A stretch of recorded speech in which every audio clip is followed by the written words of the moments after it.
Halo semuanya, balik lagi sama gue Yoshi Olo aka Yosdawan dan selamat datang kembali lagi di channel Yoshi Olo. Oke guys, jadi untuk hari ini gue lagi mau bikin video yang lumayan informatif dan juga edukatif untuk kalian.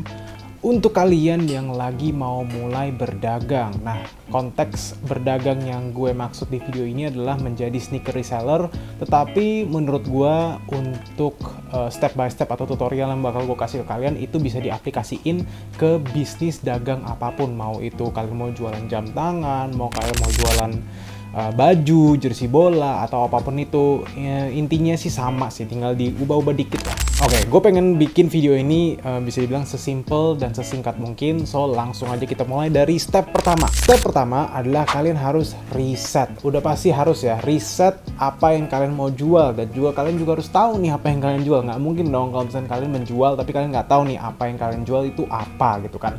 Karena ada banyak hal yang bisa dibilang tuh rancu, dan juga kalian tuh harus bisa tahu perbedaan dari setiap barang yang kalian jual juga. Karena kan dari satu barang itu aja tuh mungkin ada tipenya tuh ada banyak. Contohnya misalkan ada Air Jordan 1, itu kan tipe-tipenya kan ada banyak banget. Ada Air Jordan 1 Mid, ada Air Jordan 1 Low, Air Jordan High, ada Air Jordan 1 yang Zoom.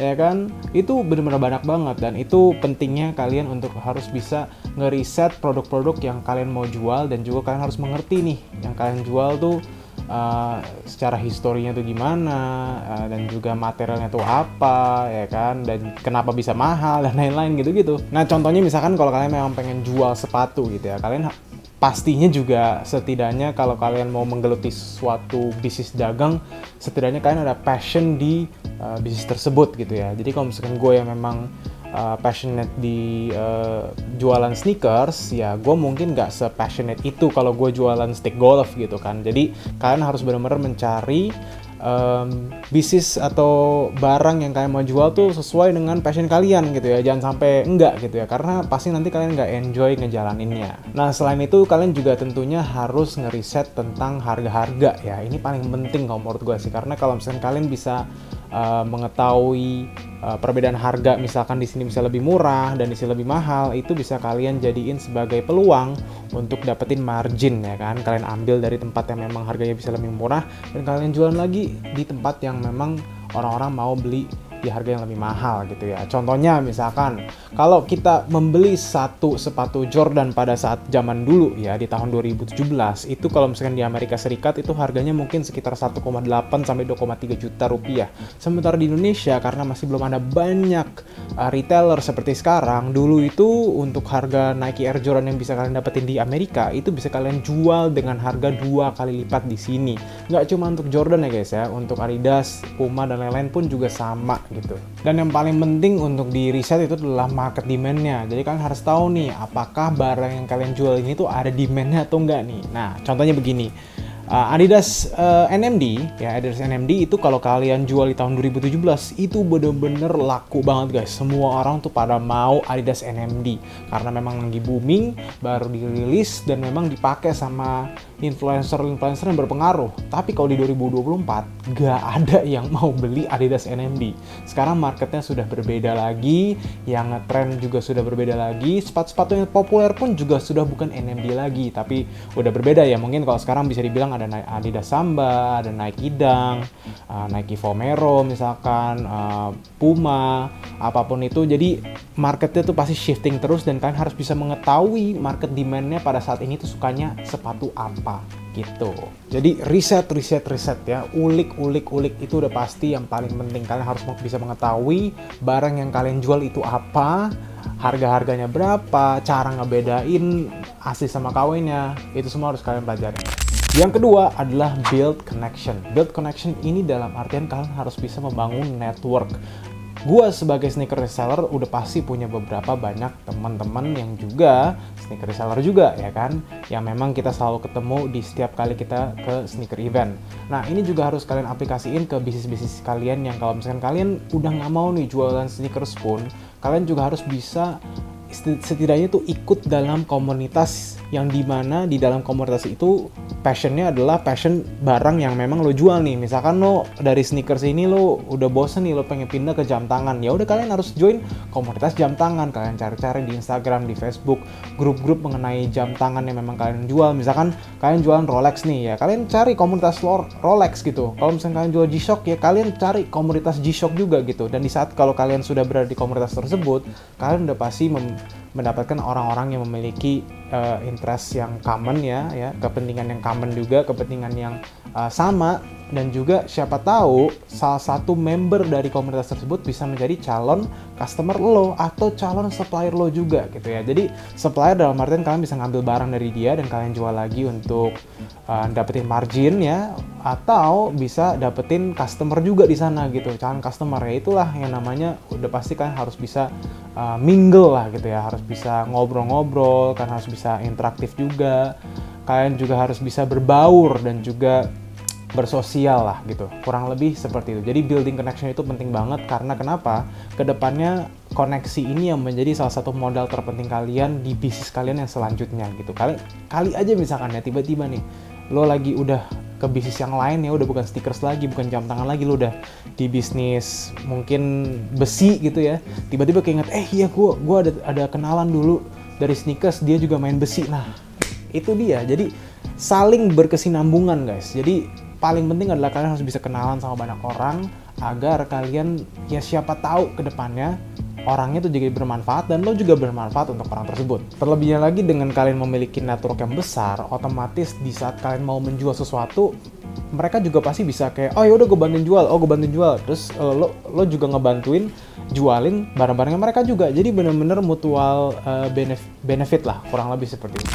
Yang ketiga, create an online presence, atau kalian harus bisa muncul di permukaan daring atau online ya. Jadi mau tidak mau bahwa kalau kalian berdagang sekarang ini ya, di zaman digital sekarang ini ya, satu-satu jalan yang paling masuk akal adalah ya secara online. Kalau kalian cuma secara offline doang ya kalian sangat-sangat terlimitasi ya. Bahkan dulu-dulu pun di saat pertama-tama sneaker reselling ada di Indonesia itu kan ada dari Kaskus ya, ada beberapa orang-orang yang memang buka lapak di Kaskus dan mereka tuh ya berjual secara online gitu ya, bukan offline gitu. Jadi kalau misalkan kalian memang mau berdagang, sebaiknya dimulai dari online dulu saja, dan itu kalian bisa gunakan Instagram sebagai salah satu platform untuk kalian berjualan, ataupun juga media-media yang lain seperti YouTube dan juga TikTok pun juga bisa kalian pakai untuk menjadi wadah untuk kalian berjualan gitu. Kalau misalnya yang paling sering ya udah pasti Instagram ya. Instagram tuh bisa kalian buka sebagai Instagram bisnis dan kalian pakai username toko, dan kalian bisa taruh tuh barang-barang kalian di situ di katalog. Atau kalau misalnya kalian masih belum mau buka toko, menurut kalian itu terlalu besar, bisa dari personal account kalian sendiri. Misalkan kalian WTS nih di story gitu-gitu, nggak usah malu-malu lah, yang namanya juga kita nyari duit dan juga berdagang udah pasti begitu. Nah itu juga pentingnya bagi anak-anak Gen Z sekarang nih, yang gue tahu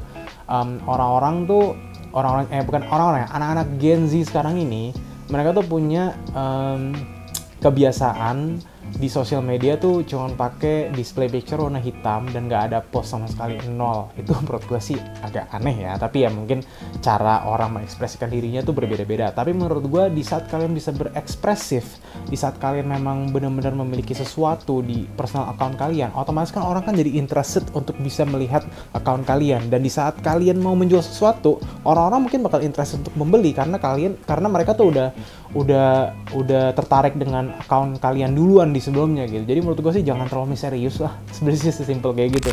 Oke, yang keempat, udah pasti customer service kalian harus bagus. Kalian harus bisa melayani customer kalian dengan baik.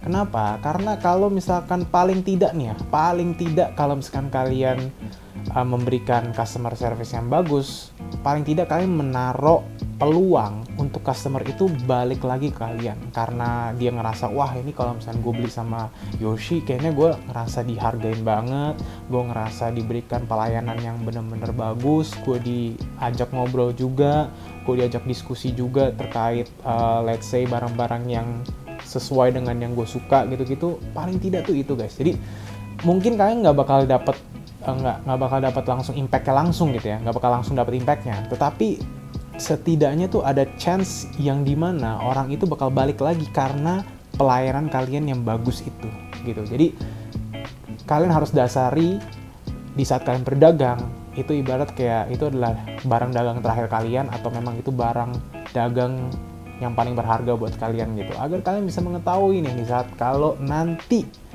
suatu saat kalian berjual barang dan kalian memberikan pelayanan yang bagus, ya kan, suatu saat nanti tuh bisa aja customer itu balik lagi ke kalian. Kenapa? Karena ya pelayanan kalian yang bagus gitu. Jadi itu adalah pentingnya untuk memberikan pelayanan yang bagus gitu kan. Yang pertama, reputasi kalian menjadi lebih bagus, reputasi tokonya, dan yang kedua, kalian dikenal sebagai seller yang bagus. Yang ketiga ya otomatis siapa tahu dari customer yang tadinya kalian berikan pelayanan yang ramah itu, dia ngasih tahu ke temannya nih, nih lu beli di sini aja nih, di sini orangnya ramah banget gitu. Nah itu udah pasti jadi snowball effect dan kalian bakal dapat impact-nya di jangka panjang. Kurang lebih seperti itu. Yang kelima, yang paling penting menurut gue adalah kalian start small aja ya. Ini yang paling penting menurut gue. Kenapa? Karena orang-orang kayak mikir tuh kalau misalkan berdagang ya, terlebihnya lagi sneaker gitu ya, itu pasti harus punya modal yang besar. Nggak juga sebenarnya. Kalau kalian tahu, gue punya satu temen ya, ini anggap aja temennya namanya Ray. Ray ini itu bener-bener broke dalam artian benar-benar nggak punya duit sama sekali. Tetapi dia itu gigih dalam berjualan. Dia tuh selalu mencoba menjadi makelar yang utama lah, makelar top lah ibaratnya nih. Jadi dia tuh nggak punya uang, dia nggak punya stok, tapi dia punya banyak temen. Dia punya banyak temen yang memiliki sepatu-sepatu yang mau dijual. Nggak cuma sepatu, barang-barang yang mau dijual. Akhirnya dia bantu jualin, dia jadi makelarnya gitu. Dia jadi kumpulin nih barang-barangnya, dia foto-fotoin dan dia taruh di Instagram atau Facebook, laku, dia dapat komisi, dan dari situ dia dapat modal. Dari modal itu dia puter lagi. Nah jadi, dan setelah itu ini yang paling penting juga, di saat kalian mendapatkan modal untuk diputar, kalian beli nih misalkan kalian beli udah nih kekumpul nih modalnya kan, dari kalian bantu jualin barang-barang teman, kalian beli nih Air Jordan 1 Bread seharga misalkan 3 juta ya, dan harga marketnya 6 juta. Nah dia jual Jordan Bread ini di harga 6 juta, untung dong 3 juta kan. Nah salahnya adalah kebanyakan orang yang gue kenal baru pertama kali bikin ya barang dagangan jualan kayak gini, dari profit 3 juta yang didapat ya, tadi kan dia kan modal kan 3 juta, jual 6 juta nih, profit 3 juta kan. Nah profitnya itu malah dipakai untuk ya main-main gitu ya, antara dia self reward atau gimana gitu. Sebenarnya apakah boleh atau enggak? Sebenarnya boleh, cuma jangan semuanya gitu. Jadi kalau misalkan dari 6 juta nih, dari 3 juta profitnya, misalkan profitnya yang kalian ambil 500.000 aja buat kalian self reward, 2,5 jutanya kalian putar lagi. Jadi kalian putar lagi, kalian jadi modal lagi, karena yang tadinya modal kalian 3 juta, sekarang modalnya karena kalian dapat profit tadi jadi 5,5 kan, 500.000 untuk kalian self reward, 2,5 juta untuk kalian putar lagi di modalnya, jadi total 5,5 juta. Nah jadi kalian bisa dapetin modal worth 5 juta. Dan misalkan kalian beli lagi Jordan Bread ini seharga 3 juta dan 2,5 lagi misalkan kalian beli Yeezy gitu kan. Nah Yeezy-nya kalian jual lagi di harga 4 juta, dapat untung 1,5. Ini dijual lagi di 6 juta, dapat untung 3 juta. 3 juta tambah berapa tuh? 3 juta tambah 1,5, hasilnya berapa? Jadi 4,5 juta profitnya gitu kan. Jadi lebih lagi gitu. Tadi gue bener nggak sih? Intinya ini begitulah. Ya, kurang lebih seperti itu. Nah, jadi menurut gue sih itu sih guys. Oke guys, itu adalah sedikit tips and trick menjadi sneaker reseller ya. Jadi ya gue harap kalian bisa belajar dari video ini. Setidaknya kalian bisa mendapatkan pengetahuan bagaimana untuk menjadi seorang pedagang juga. Ya mungkin ini kan dari sisi konteks sneaker reseller ya. Tapi ya mungkin siapa tahu gue nanti bisa coba bikin khusus untuk lini bisnis yang lain gitu. Oke guys, gue Yosholo Aka Wistawan. Jangan lupa untuk like, comment, subscribe channel Yosholo. And I'll see you guys in the next one. Goodbye.